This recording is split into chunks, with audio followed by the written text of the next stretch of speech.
Welcome, Miss Millay. I am so glad I'm here to speak with you today. Is it all right if I record this session? Yes, of course, and call me Edna. Well, to start, I'm really interested in learning of your childhood. Yes, my childhood wasn't the brightest for a child to have lived.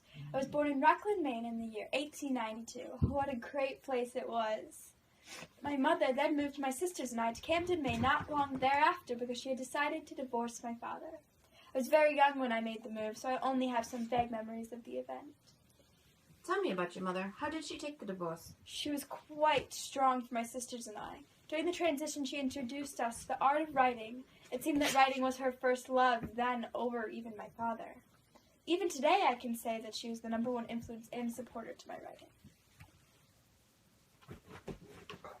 Wow, that is wonderful. Moving on to your high school years. I have heard this is when your career first took off. Is this true? I'm very fond of my high school years because I was able to pursue what I loved and also be a normal girl of my time. To help with my writing, I became the chief editor of my school newspaper. I also wrote Renaissance, the poem that jump-started many events in my life. But no matter how focused I was on my writing and schoolwork, I seemed to always be finding trouble. I see we have a rebel amongst us. What exactly did Renaissance jumpstart? The first thing that came out of it was my scholarship to Vassar College. Although I was in love with the idea of going to Vassar, I made the decision to attend Bernard College for a semester in 1913. I then transferred to Vassar and graduated in 1917. Were you ever married? I did get married only once to a brilliant man, although I have to admit I took advantage of his kindness. He used to wait on me hand and foot as well as follow me wherever my job took me. I do have to say, before I was married, I had many affairs with men in London and Paris. But no, the rumors about an abortion were not true. Unfortunately, my beloved husband passed away recently. Tell me about a few of your biggest works. Well, I wrote many short stories and published poems in Ainsley's magazine, as well as put a poem book together called A Few Figs from Thistles.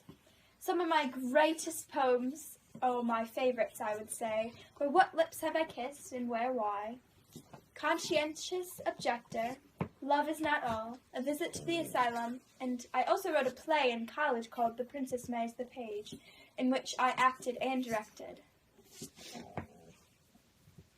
While the war was still brewing, I read some of your propaganda works. What inspired such brilliance? I wrote poems about the brutal events in France and happenings in Nazi Germany. Also during that time, I wrote pro-France and pro-British propaganda. A collection of all my World War II poems were put into one book entitled Make Bright the Arrows, 1940 Notebook. I think I was able to write such works because of my strong and large opinions. Before World War II, Second Fig of Thistle was written, as well as The Buck in the Snow, Wine from These Grapes, and Conversation at Midnight. What are you working on now? As much as I hate to admit it, I've hit a huge rough patch in my writing. My husband has just recently passed and has not settled well. My husband was a huge alcoholic and suffered dearly from lung cancer. I recently am also suffering from the addiction. I fear it will be the end of me because even today it was very hard for me to stay sober for this interview. I'm hoping that this little feat is a step towards recovery, but I'm very scared. Without my husband or writing, I have no life already.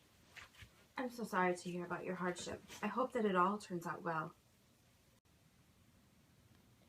I am glad to share this moment I had with Edna St. Vincent Millay just a week before she passed on October 19th, 1950.